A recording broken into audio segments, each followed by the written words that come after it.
Alright, let's dive into something that's been making headlines recently. A story that, honestly, has me thinking about the delicate balance between human safety and wildlife conservation. So, here's the deal. A 3-year-old girl in Maple Ridge, British Columbia, was hospitalized after a bear attack. Now, before we get into the details, let me just say, this is one of those stories that immediately grabs your attention, not just because it's shocking, but because it raises so many questions about how we coexist with wildlife. What makes this really interesting is the context. The girl was playing on her family's deck, a place that should feel safe, right? But here's where things get complicated. Bears, especially in areas like Maple Ridge, are increasingly coming into contact with humans as urban development pushes into their habitats. Personally, I think this is a wake-up call. It's not just about this one incident.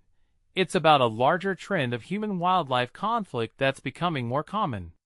Now, let's talk about the response.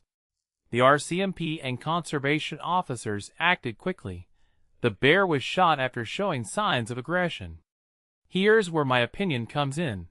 While I completely understand the need to protect public safety, especially when a child is involved, it's hard not to feel a sense of loss. This bear, likely just searching for food, ended up paying the ultimate price. What many people don't realize is that these situations are often preventable.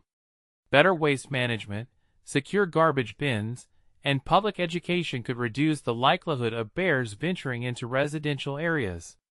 One thing that immediately stands out is the girl's injuries being described as non-life-altering.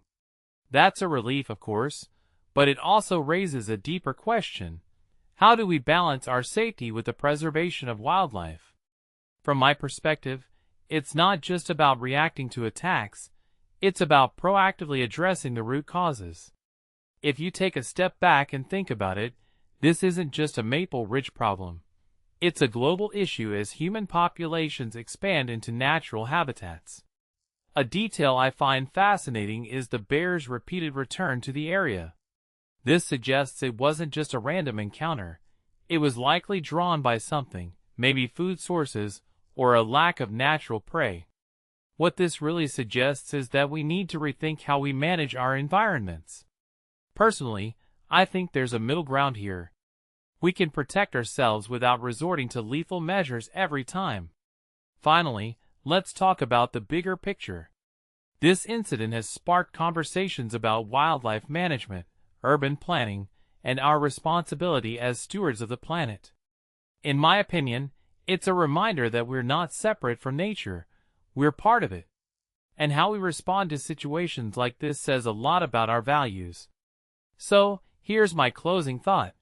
What if we use this as an opportunity to rethink our relationship with wildlife? Instead of seeing these encounters as inevitable tragedies, what if we saw them as calls to action? It's a tough question, but one worth asking. What do you think? Let me know in the comments below. Thanks for watching, and let's keep this conversation going.